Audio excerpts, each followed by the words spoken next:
Alright guys, so those of you who've been keeping up with the more contemporary streams will know that I had this idea. I thought I'd try it out. Most of what I've been doing in Guild Wars lately is PvPing, like hours and hours and hours and hours and hours of PvPing, and I'm getting nothing to show from it. I'm kind of a bit intimidated to put PvP videos up on the main channel because I've done nothing to really introduce it to the people who watch over there, and I think they'd just be hated on. But WP2 exists, and it's for sort of more casual, easy little things. So I thought I'd kick this off. We're doing Game of the Day. So basically, from this point on, I'm just recording as I play PvP, and I will cherry pick at the end of the day a game to share with you all. It doesn't necessarily mean it's going to be a game where we all dominate and it's super easy. That would actually probably be quite boring because you get 500 to 30s, 500 to 100s every day. What I'm trying to do, hopefully, is show you games where something interesting happens, or I just show off some cool gameplay. So the games today were pretty slim pickings. I didn't really have too many. But I thought I'd show this one off at the very least. We are on Legacy of the Foefire, and what we're going to do is play the game and I guess just see how it goes. So let's do it. So I will pause every time there's something interesting to talk about and that's going on. I'm playing Fresh Air Weaver. You're going to see a lot of these videos, at least early on in this series. I don't know how long it will last. I will be on Fresh Air Weaver just because I enjoy this build a lot. What I really enjoy about this in particular, even though I don't think it's necessarily super competitive at the top end, I enjoy its access to super speed, which means that I can mess about doing jumping puzzles and things on the maps and go to interesting kite spots, like with real ease. Because I've never been particularly good at jump dodging. I don't really care too much to practice proper jump dodging, but super speed essentially acts as a jump dodge, but you even get more control over. So, yeah, here we are. We're on the opening mid-fight. My role on this build, in case you guys don't know, just very quickly, I'm ultra squishy, and I do a lot of damage, spike damage, and then my damage disappears again. The only way I can really get sustained damage to cleave downstate bodies is this skill here, the Fiery Greatsword. So that's the main thing that we'll be focusing on. But yeah, so here at the open of the mid-fight, what I really am looking for is bursting a Scourge down. I've got my eyes on this guy coming around the back. He would be our next target because holos are pretty good to pressure. Not just because we can kill them easily, but you force them into their automatic Elixir S, which means they can't really pressure, which is great for our team fight. So this is our support that's on us. I know that I've got this field here and I'm pretty comfortable. And this guy's just going to be annoying to us. Our Necros are coming in after. So I'm just trying to get a hot spike, and then we will see how we can capitalize from that. If we get a good downstate, I'm going to try and use my Fire Greatsword. So let's see how that goes. There's the spike immediately on the Necro. So at this point on the fight, you'll notice that I've actually moved away. The reason I've done that is because when you burst a Scourge to a certain point in their health, they'll get automatic Spectral Armor. It's a trait called Last Gasp. What that does is that gives them protection, which really weakens my burst, but also, quite importantly, gives them this here, Spectral Armor. Spectral Armor means that as I attack them, I give them loads of Life Force, and they can, as a Scourge, turn that Life Force into Barrier. So it's kind of like pointless to attack a Scourge while they have this up, because then they'll just get the life force they need very quickly to barrier the hell out of themselves, and you're going to lose the pressure. So I just use this time to get away, get safe, because I know that I've been attacked by other people. Later on in the fight as well, they'll have loads of life force already on the engage, and what this little period of moving away from a Scourge does is it just makes their barrier useless, because they'll panic barrier, and then you just sort of move away from them. Then when the barrier runs out and they're back to regular health, you get to pressure them through it again. So like quite often when I burst a Scourge, we'll do this. Another really cool thing, hopefully you get in queues, and some good advice to any thieves out there, but most builds, to be honest, that have high power pressure, is people can jump the Scourge together. So for Thief, this is really nice, because the Thief can stealth you, the Thief can give himself and you Basilisk Venom, and the combined power of the both of you, even if they've like precast their Stability Walk, you'll pressure through it, stun them, and you can global a Scourge with that burst, and it doesn't matter. But because none of my team were on the ball, the only damage pressure I have here is a Scourge with me, my own Scourge. That's not going to happen. So I just do my first burst. We're going to go back for another one in just a second. Fairly standard opening for a mid-fight, really. So let's see how this goes. We pull away towards the stairs. we're looking back. We see that obviously we've got this guy still shooting us. The holo got onto my support. My job is still defending the Scourge, and the enemy one's a little bit low. My guys haven't done really much pressure at all, but you can tell my Scourge actually went on the holo instead of the enemy Scourge, because he's a bit low on health. Whether I realised that in the moment, I don't know. Here we quickly drop a reflect so that we reflect the ranger who's been shooting at us. We notice that this is actually a 3 split here. This is not like necessarily team fighting comps on both sides. We're actually on all 3 nodes. So one of them pushed to us, one of us pushed to them, and then it's a 3v3 in middle. So knowing that I have Firebrand Scourge in the middle, right, on my team, I have a very strong team fighting combo. Theirs is weaker in the middle. So I'm thinking here of looking at who it is that's come to my close so that I can run over and plus them if need be. Because I'm confident I can do this and save my close and get back to the mid fight in time. So this is me just looking to make sure the class, and I see that it's an Ellie. Ellies are kind of weird to plus because you never quite know how sustainy they are, but it looks like my ally's done a lot to pressure him, so his cooldowns will be blown. His elite's up, this enemy Ellie elite's up, which is kind of rare to see. I knock him down, we take the burst. And I know I've got to do this quick. Right now, I'm really against the clock. So we get the kill in the quick outnumber. This is something that this build's very efficient for. Very quick +1s. And so we get that kill and we're rushing back to mid because I need to see that this is one for us.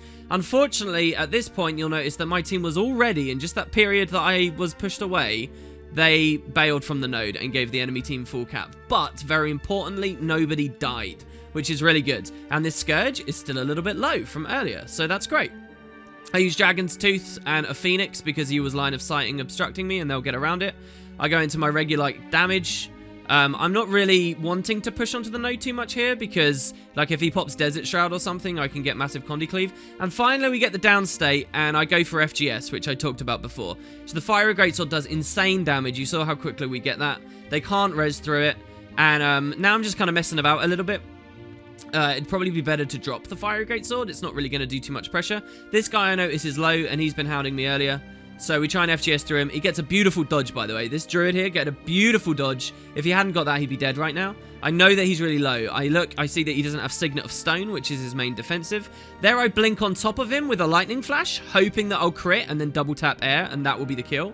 But it doesn't work. Now he goes into longbow. He gets his super long immobes on me, which are even more pressure because I don't run the Condi Cleanse here on this matchup. We reflect some of his longbow stuff. I know that I'm safe here. I can just bail into the door at any point. Like, this is really dumb for this guy to take this fight. He's right on my team's spawns. If any of us die, we'll just respawn on top of him. And it's impossible for him to get this kill. Even if he downs me out here, I'm an elementalist. I'll vapor into the base. And he has to spend ages breaking the gate. So now is a kind of a checker to see how bad he is and how long he pressures the gate. It doesn't matter to me. I don't care. I noticed that the guy we killed on close, the elementalist, respawned and ran back straight away, which is kind of a terrible play, to be honest. But at some point, he managed to get full cap. So this is a 2v2 here. I really don't want to be in a 2v2. I don't excel. We take the burst. Our guy's down, their guy's down. And I immediately assess that the best thing for me to do is res. It looks like this enemy warrior probably didn't notice that I'd killed his Ellie out of nowhere. So that went very well for us. We essentially won the 2v2 there. And this holo, which we've really not got to play with much just yet, had been pressured from mid. I noticed that on the minimap, and I get the quick kill. I don't really care about the close fight right now, and even the warrior has been pressured out because, just to be clear why I didn't care, there was one warrior on this node, and there were 2 of my allies. So there's no point for me to super outnumber him with a +2. It's fine, right? And one of my allies was a Scourge, which means he's going to break through that warrior really quickly. I finished the warrior off on the roads, and it's back to looking at this ranger from earlier. So I take the burst from the side. There I swing the camera just to check if anyone's on respawn, because I haven't really been paying good enough attention to the waterfall node yet. And I don't really know whether anyone's around, so I'm just cautious of that. Here's the elementalist that we killed earlier, though. He was on respawn, and he's come to mid. So we're just hiding from him for a second. He can actually hit us quite hard. So I'm kind of hiding here, making sure that no one's crossing. I get hit by an engineer holo shockwave, but it's not a problem because he's not in a position to capitalize from it. And now I know that he's trying to come up these stairs, so I just want to pressure him as he does so. You'll notice how much line of sighting's going on here. This is a really good counter for Fresh Air Ellie.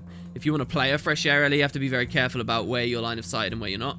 Here I'm in kind of a weird mix attunement. It's not very strong. But we're going to go to pressure this holo now. We just got to get into a good position for the plasma beam so that we can actually take something. There, he just prime light beamed me. He'd used his elite, and there's a current rune in the game. It's about to be removed on the next balance patch called Surging Runes, which means he gets Shocking Aura.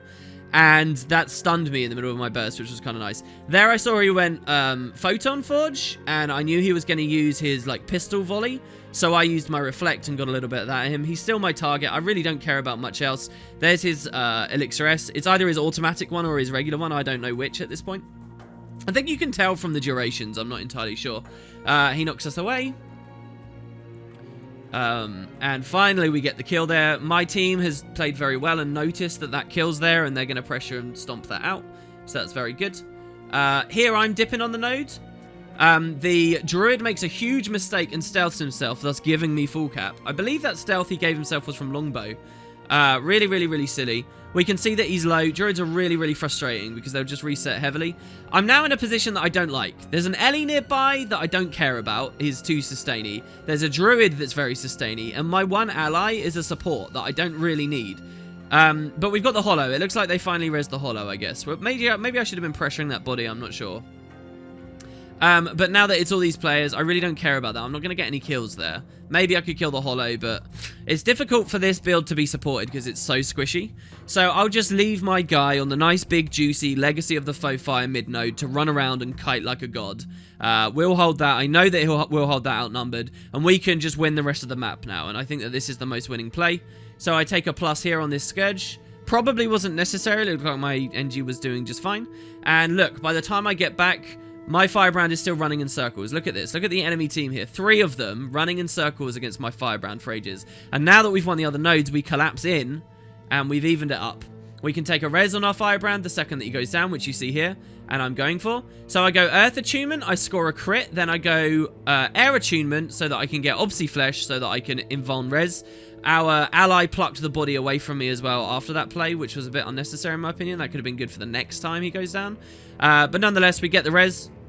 And like, this is just, we've got a trip cap right now. We have the trip cap because we left them to just charge around chasing our firebrand here. So I'm off node. I'm trying to find what a good target is. You see, I turn off of the Ellie there, who I've just tested their defenses. I go for the holo. I notice the holo is actually overheated and is a really good kill, but he's kind of far away. And the Scourge is here as well. So they're all generally in a really bad way right now. They can't do too much. We're just going to keep pressuring. Super low pressure game. As I said, this isn't a very good daily game because nobody's really on me, so I can't do anything too fascinating. But yeah, so we get a kill. Same repeat of the mid-fight at the start. We drop the FGS, we go Fire Attunement, we double tap air, we do massive cleave with the 5 and the 3 over the bodies. We start autoing with huge piercing damage. And we can just kind of wreck hell on all of them. They look quite healthy right now, but especially when it comes to that enemy Ellie, use a lot of cooldowns to do that. Beautiful twist of fate from the enemy Ellie there, saves his own life. We get a nasty crit, a 7k crit on the Greatsword 4. And we just camp Greatsword, we just camp FGS. And as you can see, you get some nice kills here. One of the worst things that you can do as a Fresh Air Ellie, serious advice here, I see a lot of Fresh Air Ellies messing this up, is using the Fiery Greatsword just for an extra dodge to get to a node or to bail out of a fight. If you've had to use a defensive Fiery Greatsword, that's what that would be, you may have just screwed your team out of winning a mid-fight. Like, this build can snipe people and put them downstate very easily, but it can't do much against reses. Fiery Greatsword is your tool against that, but it only comes up once every 3 minutes, so you can't have it being plucked defensively. So, yeah, now the game is sort of just into a snowball position where there's nothing too interesting going on. Again, hopefully other days we'll have better ones. I think I picked this, though, because there was a good play later. I sincerely believe that dying is one of the worst things you can do in Conquest. And quite a nice thing about this game is I don't believe I die during this game. I think we just get tons of kills, but we don't score any, we don't die at all. So here I'm actually a bit threatened by the Ellie, so I do a sneaky jump using super speed onto this pillar.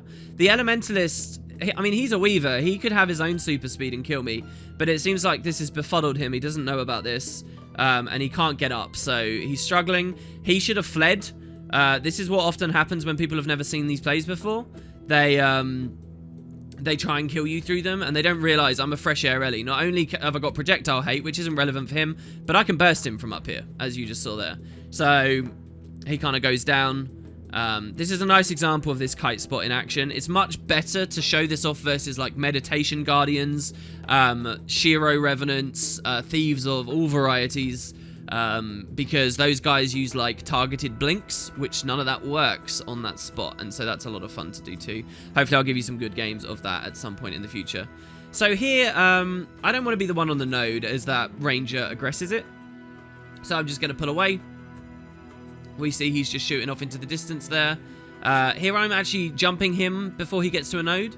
This is a very smart play. Don't let anyone tell you that you should only ever be on nodes. Especially if you've got the upper hand in the winning position, you should be doing what I'm doing here. Engage them on the roads. This puts so much more pressure on them. If they can't even get to the cap, it's like super frustrating.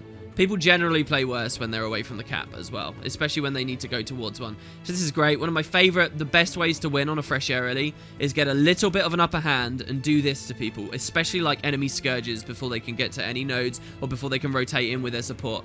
There we get a really beautiful, nasty Phoenix counterburst on the enemy Ellie, who, remember, has been quite sustainy. Like, he'll take a burst of mine and then he'll heal it all the way up, and then he'll take a burst of mine and heal it all the way up, and that's been happening over and over and over this game.